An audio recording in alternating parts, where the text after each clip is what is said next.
Guys, welcome back to my channel Rattam Shil. তোমরা সবাই কেমন আছো? আশা করছি সবাই ভালো আছো। আর টাইটেল আর থাম্বনেল দেখে তো বুঝেই গেছো আমি কোথায় গিয়েছিলাম।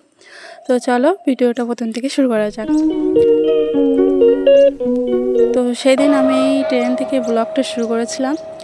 আর তখন ছিলাম আমি হচ্ছে মসলান্দরপুর থেকে আমরা ট্রেন ধরেছি, তারপরে গিয়েছিলাম রানাঘাটে। আর রানাঘাটে গিয়ে দেখি আর্মিদের পুরো একদম একটা ট্রেন ভর্তি এসেছিলো, মানে হয়তো কোথাও যাচ্ছিল অন্য জায়গায়। তারপর আমরা কৃষ্ণনগর স্টেশনে নামে যাই। আর কৃষ্ণনগর স্টেশনে নেমে ওখান থেকে টোটো ধরে চলে যাই আমরা হচ্ছে মায়াপুর ইস্কন মন্দিরের ওখানে চৈতন্য মঠে আমরা নেমেছিলাম। আর চৈতন্য মঠে আমার হোটেলটার নাম মনে পড়ছে না, মানে মঠটার নাম মনে পড়ছে না, 1 নম্বর গেটের ওখানে আমি মঠে ছিলাম। তো যাই হোক, এখন যাচ্ছি সেখানে খুঁজতে খুঁজতে, কারণ আমাদের এক দিদুন আছে, তো দিদুনকে খুঁজছি আমরা সবাই মিলে। তো যাই হোক, চলো কিছুক্ষণ পরে খোঁজার পরে আমরা দিদুনকে পেয়ে গিয়েছিলাম। আর ওখানে তো প্রচণ্ড সেদিনকে এত রৌদ্র, এত গরম, মানে বলার বাইরে। আর এই যে এই মঠটার এখানে ছিলাম আমরা একটু আগে মঠটা।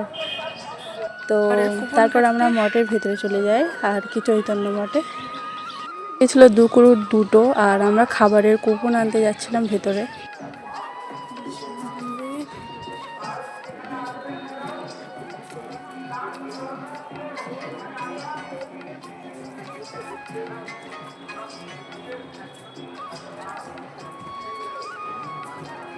আমরা যখন গিয়েছিলাম কুপন সেন্টার বন্ধ হয়ে গিয়েছিলো আর কি।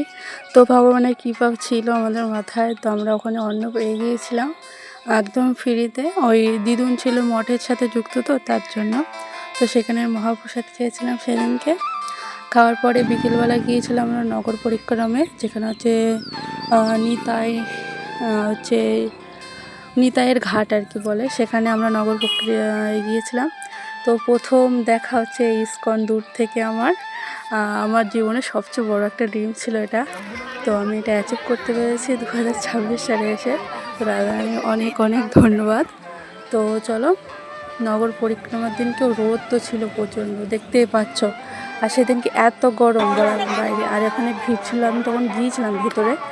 তো ওখান থেকে আসার পরে একটু শসা নিয়েছিলাম আর একটু পেয়ারা মাখা নিয়েছিলাম, সেটা আমি ভিডিও করতে ভুলে গেছি। যাই হোক, তারপরে সন্ধ্যেবেলা আমরা সবাই মিলে রেডি হয়ে চলে গিয়েছিলাম। আর এখানে আমি 2টো বই কিনেছিলাম।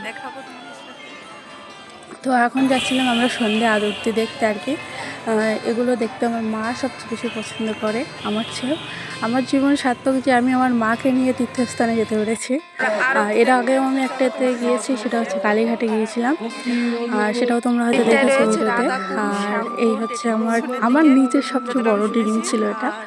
আমি কিভাবে কথা বলছি আমি নিজেও জানি না, মানে আমার এতটা আনন্দের জিনিস ছিল, মানে আমি ভাবতে পারি না আমি কখনো যাবো। তো যাই হোক, তো চলো এখন হচ্ছে আমরা মন্দিরটাকে একটা পরিক্রমা করছিলাম, চৈতন্য মঠে ছিলাম আমরা যখন।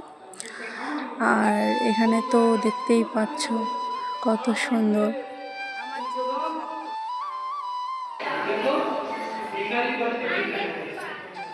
ওখানে ফুচকা আমি ট্রাই করেছিলাম, কিন্তু খুব ভালো আমার লাগেনি, অ্যাভারেজ। তারপরে কিছুটা জিনিস কিনেছি আমি, সেগুলো আমি তোমাদের পরে ভিডিওতে দেখিয়ে দেবো আমি কি কি কিনেছি।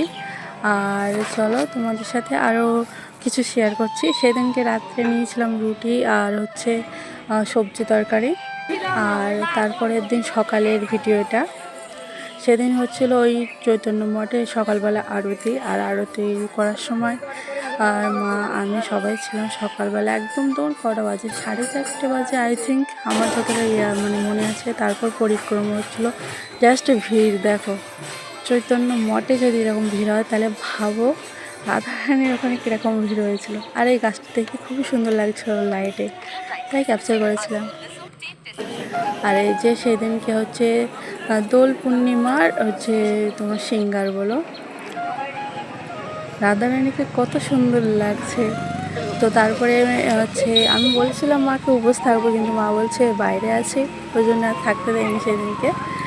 আর তো চা বিস্কুট খেয়ে আমরা গিয়েছিলাম হচ্ছে, এটা হচ্ছে শ্যামকুণ্ডতে গিয়েছিলাম, মাকে নিয়ে শ্যামকুণ্ডতে গিয়েছিলাম। তারপরে হচ্ছে ওখান থেকে বেরিয়ে চলে গিয়েছিলাম হচ্ছে মাকে নিয়ে রাধাকুণ্ডে, রাধাকুণ্ড দেখাতে নিয়ে গিয়েছিলাম মাকে। শ্যামকুণ্ডে প্রচুর ভিড় ছিল, অনেকে নাম জপ করছিল। তারপরে গেছি একটা দোকানে, আমার কিছু জিনিস কেনার ছিল, যেমন এই দামোদর মাসের একটা পিকচার, তারপরে অনেক কিছু কিনেছি, আমি তোমাদের সেগুলো দেখিয়ে দেবো। আর তারপর এখান থেকে চলে যাচ্ছিলাম যে পর্বত করেছিলাম, সেখানটায় গিয়েছিলাম। দোকানে পরিক্রমা করেছিলাম মাকে, তো মাকে পরিক্রমা করার পরে ওখান থেকে বেরিয়ে আসি।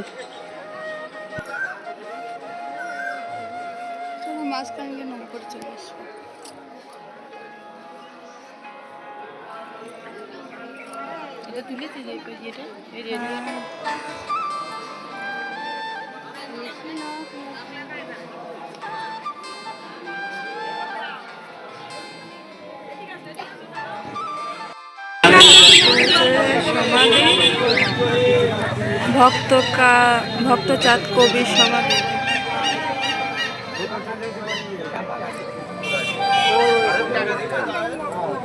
শিলা প্রভুপদের যে মুসলিম ভক্ত ছিল, তার এইটা জায়গা ছিল। তারপরে আমরা টোটো করে বেরিয়ে গিয়েছিলাম, আর এই একটা মন্দিরে এসেছিলাম, মানে মন্দিরে এসেছিলাম আমরা। তখন এখানে সবাই রং খেলছিল, কিন্তু রং খেলাটা যাবে না, ওই অ্যাভয়েড করতে বলেছিল বলে আমি তখন আর রং খেলিনি অ্যাকচুয়ালি সেদিনকে, কেননা গরম লেগেছিল। আর রাধারানী সিঙ্গার দেখে জাস্ট মানে কী বলবো, আমার চোখটা হারিয়ে গিয়েছে, আমি শুধু দেখেছি। তো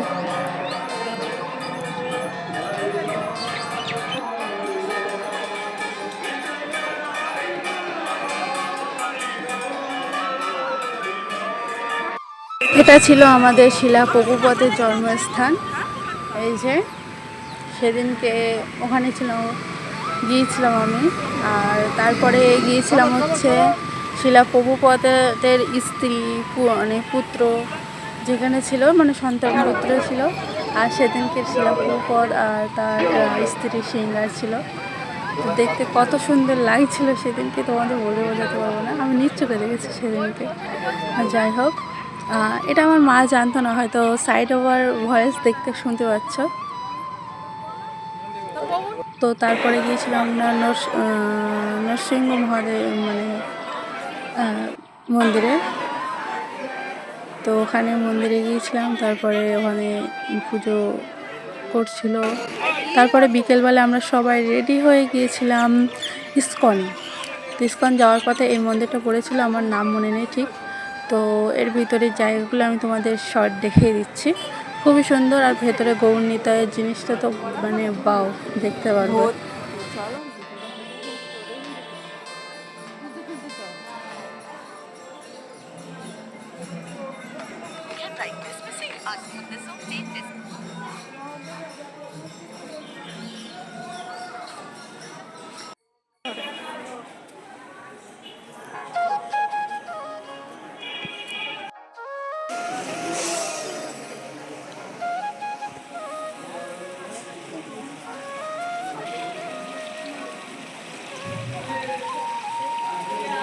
ইস্কনে ঢুকতে ঢুকতে মহাপ্রসাদ পেয়ে গেছিলাম, মানে তারপরে গিয়েছিলাম ইস্কনের ভিতরে। আর কিছুটা তো ভিডিও করতে পেরেছি, কিন্তু সবটা করতে পারিনি, কারণ ফোন অ্যালাউ ছিল না। তো এই যে ইস্কন, আর আমরা সবাই মিলে এখানে ঘুরছিলাম। যাই হোক, তো আমি ভিতরে গিয়েছি, শিলা প্রভুপাদ কীভাবে আমাদেরকে আগে এই যে হরিনাম ভক্তবৃন্দ এগিয়েছে, সেগুলো কিভাবে কি হয়েছে লাস্ট পর্যন্ত, তিনি অনুবাদ কী করে করেছে, তার স্ত্রী পুত্র কীভাবে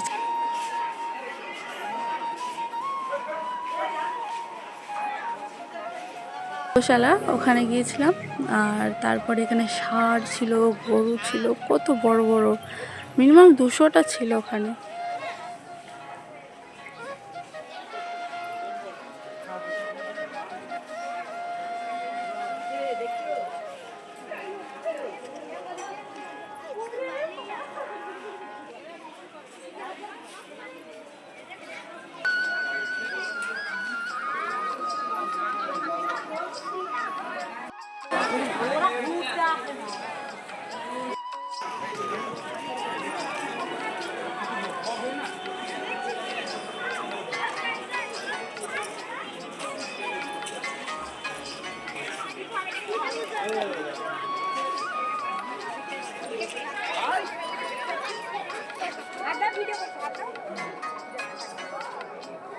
আমার সঙ্গে হাত দে, আমার সঙ্গে হাত দে। এদিকে আয়। আমার সঙ্গে হাত দে। চলো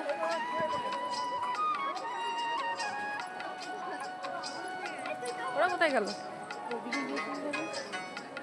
দেখো গোসা ওখানে গেছে নেই।